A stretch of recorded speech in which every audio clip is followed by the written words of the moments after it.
আমি আমারে কত ভালোবাসি, তার চেয়ে আমারে বেশি ভালোবাসে কে? আমার আব্বা আম্মা আমাকে কত ভালোবাসে, তার চেয়ে আমাদেরকে বেশি ভালোবাসে কে? খেয়াল রাখবেন, আল্লাহর দয়া ছাড়া পৃথিবীতে আমাদের বেঁচে থাকা সম্ভব, আল্লাহর দয়া ছাড়া আমাদের জান্নাতে যাওয়া সম্ভব।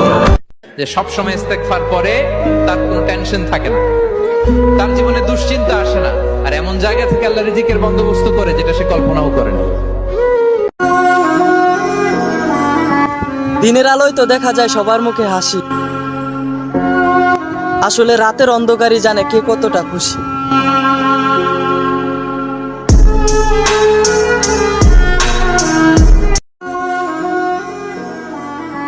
দিনের আলোয় তো দেখা যায় সবার মুখে হাসি, আসলে রাতের অন্ধকারই জানে কে কতটা খুশি।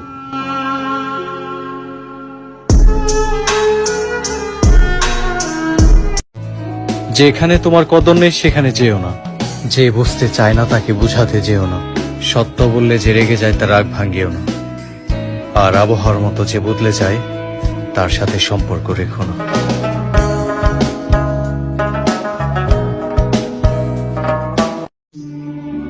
তর্কের চেয়ে নীরবতা ভালো, প্রতিশোধ নেওয়ার চেয়ে রাস্তা পরিবর্তন করা ভালো, স্বার্থপর মানুষের সাথে চলার চেয়ে একা চলা অনেক ভালো।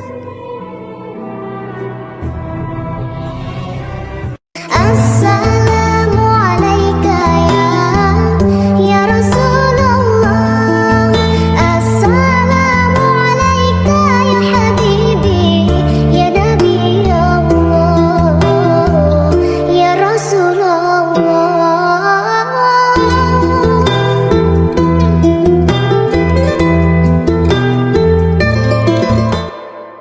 যে যাকে ভালোবাসবেন তাকেই বিয়ে করবেন জীবনে, যাকে আপনি ফিল করেন যে ইউ লাভ হিম, লাভ হার, তাকেই আপনি বিয়ে করবেন, তা না হলেই ঝামেলা। ভালোবাসাটা ফিল না করলে বিয়ে করা যাবে না। ঘটনা এখানে শেষও নেই, আসল ঘটনা সামনে। যদি তোমরা কেউ কাউকে প্রপোজ করো, তখন যদি ওই মেয়ের কিছু অংশ, তার চেহারা, তার শরীর, তার দেহ সব মিলে তাকে দেখে এমন কিছু দেখে নেওয়া যায় যেটা তোমাকে তাকে বিয়ে করার প্রতি উদ্বুদ্ধ করবে, সেজন্য এটা করে। এই হাদিস শুনে জাদা আবু দাউদ উনি অতিরিক্ত বর্ণনা করেন যে কলা জাবের বলল ফা খতাবতু জারিয়াতান, এরপর একটা মেয়েকে আমি প্রপোজ করলাম, ফা কুনতু আতাখাব্বাউ লাহা, এরপর প্রপোজ করার পর থেকে আমি তার জন্য লুকিয়ে লুকিয়ে তার দেখতাম। আল্লাহ রাসূলের সাহাবী। হাত্তা রাআইতু মিনহা, এরপর আমি তার এমন কিছু দেখে নিলাম, মা দাআনি ইলা নিকাহিহা, যেটা তাকে বিয়ে করার জন্য আমাকে পাগল পারা করে দিল। মানে আমাকে মন চাচ্ছে আমি তাকেই বিয়ে করি। ফাতাযাওয়াজতুহা, অতঃপর আমি তাকেই বিয়ে করলাম। তাহলে অনেক সময় এমন লাজুকতা কাজ করে অনেক ছেলের, মেয়ে আসছে তার দিকে তাকাইতেই পারতেছে না, সে এরকম হয়ে আসছে, লাল হয়ে গেছে, হতে পারে, এটা ভেরি সিম্পল। তখন আপনি লুকিয়ে তাকে দেখতে পারেন, মানে শালীন ওয়েতে আর কি। লেটস সে সে পাশে বসে খাচ্ছে, আপনি দেখলেন তাকে, সে কলেজে যাচ্ছে, একটু দেখে নিলেন।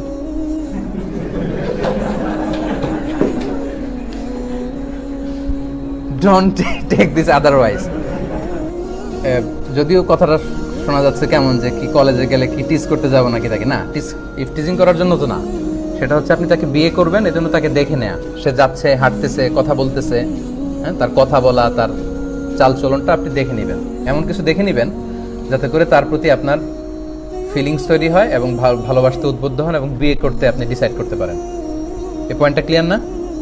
দেখেন, জাবের রাদিয়াল্লাহু তাআলা আনহু আল্লাহ রাসূল সাল্লাল্লাহু আলাইহি ওয়াসাল্লামের কত কাছের সাহাবী, উনি এই হাদিস থেকে এরকমই বুঝেছেন যে আমি যেহেতু কাছে যে দেখতে পারেন, আমি দূর থেকে তাকে লুকায় লুকায় অনেকবার দেখে ভালো লাগছে, পরে বিয়ে করছে। আচ্ছা, তার মানে প্রমাণ করে দেখে নেয়া, পরিচিত হয়ে নেয়া, আইস ব্রেকিং করা, এটা সুন্নাত। তবে অফকোর্স প্রিয় ভাইরা, আমার আলোচনা মিস ইন্টারপ্রেট করা যাবে না, এটা শুধুমাত্র আপনি বিয়ে করতে চান তাকে, এজন্য আপনি ডিসিশন নিতে পারতেছেন। সারাটা জীবন পাপ করে থাকলেও একটা বার দাঁড়িয়ে খালি বলেন আল্লাহ আস্তাগফিরুল্লাহ ওয়া আতুবু ইলাইহি, মন থেকে বলেন আল্লাহ আমি ভুল করেছি, আল্লাহ আমাকে মাফ করুন। এক মুহূর্তের মধ্যে আল্লাহ পাক আপনার সমস্ত গুনাহগুলোকে নেকিতে পরিবর্তন করে দিবেন ইনশাআল্লাহ। বান্দা যখন ভুল বুঝতে পারে, মাথাটা নিচু করে চোখের পানি ছেড়ে বান্দা যখন কাঁদতে শুরু করে, এই দৃশ্যটা দেখলে আল্লাহ সহ্য করতে পারে, আল্লাহর রহমতের দরিয়ায় জোশ খেলে যায়, বান্দা যা চায় আল্লাহ তাই দিয়ে দেয়। বিশ্বাসীরা, পাপ হতে পারে, ভুল হতে পারে, অন্যায় হতে পারে, ওই অন্যায়ের উপর অটল থেকো না, আমার কাছে ফিরে আসো, কাম টু ইউর লর্ড, তোমার রবের দরবারে ফিরে আসো, ক্ষমার মতো ক্ষমা চাও, ক্ষমার মতো ক্ষমা চাইলে আমি সব ক্ষমা করে দেব। সুবহানাল্লাহ পড়েন। যে সব সময় ইস্তেগফার করে তার কোনো টেনশন থাকে না, তার জীবনে দুশ্চিন্তা আসে না, আর এমন জায়গা থেকে আল্লাহ রিজিকের বন্দোবস্ত করে যেটা সে কল্পনাও করে না। আমি আমারে কত ভালোবাসি, তার চেয়ে আমারে বেশি ভালোবাসে কে? আমার আব্বা আম্মা আমাকে কত ভালোবাসে, তার চেয়ে আমাদেরকে বেশি ভালোবাসে কে? খেয়াল রাখবেন, আল্লাহর দয়া ছাড়া পৃথিবীতে আমাদের বেঁচে থাকা সম্ভব, আল্লাহর দয়া ছাড়া আমাদের জান্নাতে যাওয়া সম্ভব। একটা হাদিসে এসেছে যে ইনশাআল্লাহ যখন কেউ বলে কোনো কাজ করার আগে তার ওই কাজটা সুসম্পন্ন করার দায়িত্ব আল্লাহ পাক নিজে নিয়ে নেন।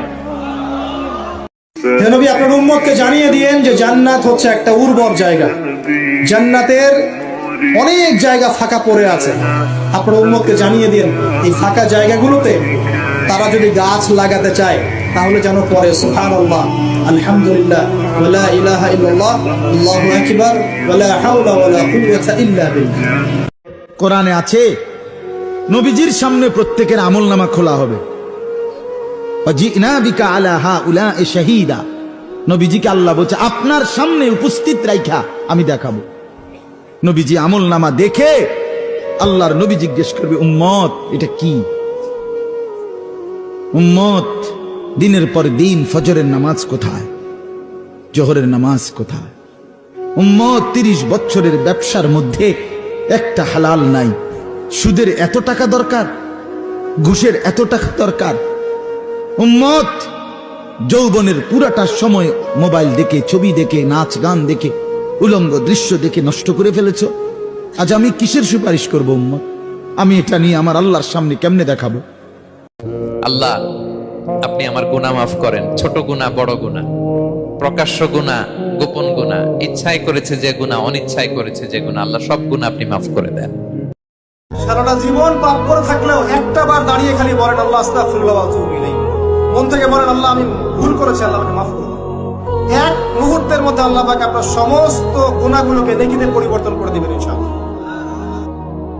বান্দা যখন ভুল বুঝতে পারে, মাথাটা নিচু করে চোখের পানি ছেড়ে বান্দা যখন কাঁদতে শুরু করে, এই দৃশ্যটা দেখলে আল্লাহ সহ্য করতে পারে।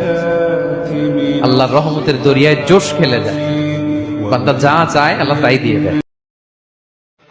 বিশ্বাসীরা, পাপ হতে পারে, ভুল হতে পারে, অন্যায় হতে পারে, ওই অন্যায়ের উপর অটল থেকো না, আমার কাছে ফিরে আসো। কাম টু ইউর লর্ড, তোমার রবের দরবারে ফিরে আসো, ক্ষমার মতো ক্ষমা চাও, ক্ষমার মতো ক্ষমা চাইলে আমি সব ক্ষমা করে দেব। সুবহানাল্লাহ পড়েন। যে সব সময় ইস্তেগফার করে তার কোনো টেনশন থাকে না, তার জীবনে দুশ্চিন্তা আসে না, আর এমন জায়গা থেকে আল্লাহ রিজিকের বন্দোবস্ত করে যেটা সে কল্পনাও করে না। আমি আমারে কত ভালোবাসি, তার চেয়ে আমারে বেশি ভালোবাসে কে? আমার আব্বা আম্মা আমাকে কত ভালোবাসে, তার চেয়ে আমাদেরকে বেশি ভালোবাসে কে? খেয়াল রাখবেন, আল্লাহর দয়া ছাড়া পৃথিবীতে আমাদের বেঁচে থাকা সম্ভব, আল্লাহর দয়া ছাড়া আমাদের জান্নাতে যাওয়া সম্ভব।